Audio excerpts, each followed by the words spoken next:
अस्सलाम वालेकुम नाज़रीन, प्रोग्राम बोन हेल्थ के साथ डॉक्टर ख्वाजा साजिद असलम हाजिर हैं। मैं ऑर्थोपेडिक सर्जन हूँ। हिप नी रिप्लेसमेंट्स, आर्थ्रोस्कोपीज़, फ्रैक्चर्स, ट्यूमर्स करता हूँ इस्लामाबाद और रावलपिंडी में। आज का जो हम पब्लिक अवेयरनेस प्रोग्राम कर रहे हैं वो कर रहे हैं नी आर्थराइटिस के बारे में, जिसको उर्दू में गंठिया भी कहते हैं। इसकी मुख्तलिफ अक़साम होती हैं गंठिया की, आर्थराइटिस की। इन्फ्लेमेटरी आर्थराइटिस होता है जिसको रिमेटॉइड आर्थराइटिस कहते हैं, ऑस्टियोआर्थराइटिस होता है, सेप्टिक आर्थराइटिस होता है और बहुत सारी इसकी अक़साम होती हैं। जो मोस्ट कॉमन है एशियन कंट्री में वो है ऑस्टियोआर्थराइटिस। ऑस्टियोआर्थराइटिस की जो मेन वजह है वो है एज, उम्र के साथ साथ ये डेवलप होता है। और बहुत सारी वजूहात हैं, मसलन किसी को जोड़ के अंदर, घुटने के अंदर फ्रैक्चर हुआ हो, किसी को स्पोर्ट्स इंजरी हुई हो और कार्टिलेज मेनिस्कस डैमेज हुआ हो, किसी को प्रीवियसली कभी इन्फेक्शन हुआ हो तो आर्थराइटिस कर लेता है। वो होता क्या है बेसिकली ये गंठिया। डिस्प्ले पे आप एक्सरे भी देख रहे होंगे तो आपको एक्सरे के बीच में जो खाली जगह नज़र आती है ना, खाली गैप, बेसिकली वो खाली गैप नहीं होता है। वहाँ पे स्पंज की तरह की चीज़ होती है जिसको कार्टिलेज कहते हैं, मेनिस्कस कहते हैं।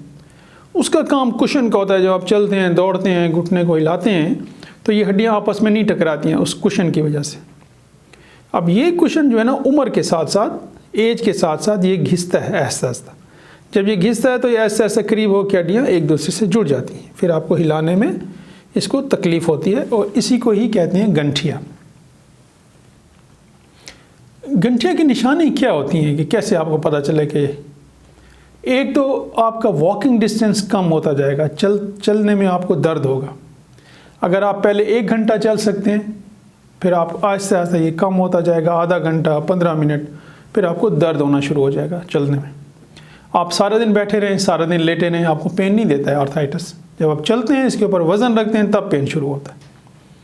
दूसरा, अगर और ज़्यादा ख़राब हो जाए तो आप नीचे बैठ नहीं सकते हैं ज़मीन पे। अगर बैठ जाएं तो फिर बग़ैर सहारे के खड़े नहीं हो सकते। और ज़्यादा ख़राब हो जाए तो अगर आप टांग सीधी करें बेड के ऊपर तो आपका घुटना बेड के ऊपर ऐसे लगना चाहिए। तो आहिस्ता आहिस्ता जब ये ख़राब होता है तो आपका घुटना टेढ़ा होना शुरू हो जाता है। जब आप बेड पे रखते हैं, अपनी टांग सीधी करते हैं तो घुटना ऐसे होता है। इसको कहते हैं फिक्स फ्लेक्शन डिफॉर्मिटी। तो इसीलिए जब ये कंडीशन पहुंचती है तो आपने फिर लोगों को देखा होगा चलते हैं तो ऐसे करके लचक के चलते हैं। ये निशानियाँ होती हैं। फिर ये सर्दी में ज़्यादा हो जाता है, गर्मियों में थोड़ा बेहतर हो जाता है। अर्ली मॉर्निंग में स्टिफनेस होती है, जोड़ अकड़े होते हैं, बहुत तकलीफ़ होती है चलने में। जब आप 10-12 कदम चलते हैं फिर थोड़ा बेहतर हो जाते हैं। अब क्वेश्चन ये है कि कब आपको ऑर्थोपेडिक सर्जन के पास जाना चाहिए, किस टाइम।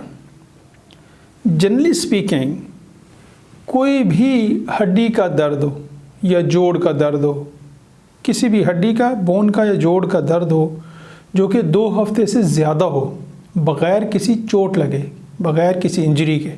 इंजरी होगी तो ऑफ कोर्स आप तो उसी वक्त जाएंगे, लेकिन चोट लगे बग़ैर अगर आपको हड्डियों का या जोड़ों का दर्द है 2 हफ्ते से ज़्यादा, आपको ऑर्थोपेडिक सर्जन के पास जाना चाहिए।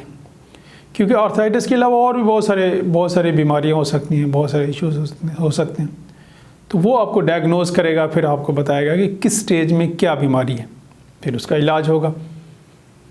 जो अहम चीज़ इसमें है कि वो है कि निगलेक्ट मत करें। अगर आर्थराइटिस अर्ली कंडीशन में कैच हो जाता है तो फिर उसकी ट्रीटमेंट डिफरेंट है, पेन किलर्स वगैरह से वो मैनेज हो सकता है। लेकिन अगर एडवांस स्टेज में आप आते हैं या कोई पेशेंट आता है तो फिर उसकी ट्रीटमेंट डिफरेंट है। वो फिर टोटल नी रिप्लेसमेंट ऑपरेशन की तरफ चला जाता है। तो इसलिए बेहतर होता है कि आप अर्ली दिखा दें ताकि आपको पता हो कि क्या बीमारी है और क्या उसका प्रोग्रेशन है, प्रोसेस क्या होगा और फर्दर मैनेजमेंट क्या होगी। तो इसलिए इसको कभी भी निगलेक्ट नहीं करना चाहिए। हमने काफ़ी प्रोग्राम्स किए हैं टोटल नी रिप्लेसमेंट पे, और भी करते रहेंगे इंशाल्लाह नेक्स्ट टाइम। अपना और अपनी फैमिली की सेहत का ख्याल रखिएगा।